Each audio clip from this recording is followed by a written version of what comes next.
मेरा नाम फ़ाइज़ा है। मेरे वालिदैन ने बड़े एहतियात से मेरे लिए एक रिश्ता पसंद किया था। रिश्तेदारों के तौसीत से मेरे लिए शाहनवाज़ नामी लड़के का रिश्ता आया। शाहनवाज़ शक्ल-ओ-सूरत से काफ़ी खुश-इख़लाक़ मालूम हो रहा था और ऊपर से सरकारी मुलाज़िम भी था। मेरे वालिदैन और बाकी सबको शाहनवाज़ बहुत मुअज़्ज़ब लगे। सब ने इस रिश्ते को मेरे लिए नेमत-ए-ख़ैर समझा और कुछ ही महीनों में मेरी धूम-धाम से शादी हो गई। शुरू के दिन तो खुशियों भरे गुज़रे, लेकिन जल्द ही मैंने शाहनवाज़ के रवैये में तब्दीली महसूस की।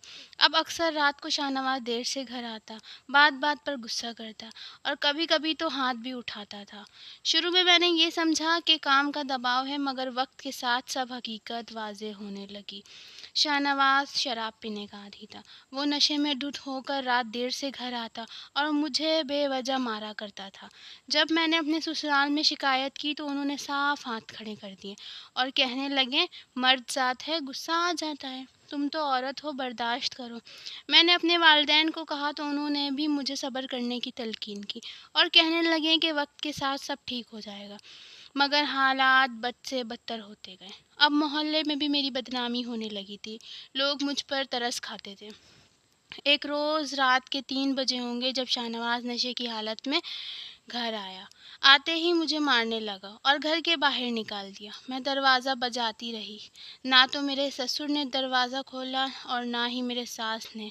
मैंने खुद को दुपट्टे से छुपाया और अपने वालिदैन के घर आ गई। इस हालत में मुझे देखकर मेरे वालिदैन का दिल दहल गया, मगर अब वो समझ गए थे खामोशी और सब्र का वक़्त गया। मैं कुछ महीने अपने माँ-बाप के घर थी, मगर इस दौरान ना तो शाहनवाज़ ने कोई राब्ता किया, ना ही मेरे सास-ससुर ने। फिर मैंने एक दिन हिम्मत किया और अदालत में खुला का मुआहिदा कर दिया। कुछ ही दिनों में मैं शाहनवाज़ से तो आज़ाद हो गई, मगर माशरे की तंज़ और ताने की जेलों में कैद हो गई। मगर कुछ महीनों के बाद मैंने अपनी तालीम दोबारा शुरू कर दी और कुछ ही सालों में मैंने अपनी तालीम और काबिलियत से एक अच्छी नौकरी हासिल कर ली। अब मैं एक खुद मुख्तारी की ज़िंदगी गुज़ार रही हूँ। मैं बस इतना कहना चाहूँगी, शादी मोहब्बत और एतमाद का रिश्ता है, ना कि अज़ियत और ज़िल्लत का। खामोशी कभी-कभी ज़ालिम को ताकत देती है, इसलिए बोलना, खड़े होना और खुद के लिए लड़ना ज़रूरी होता है।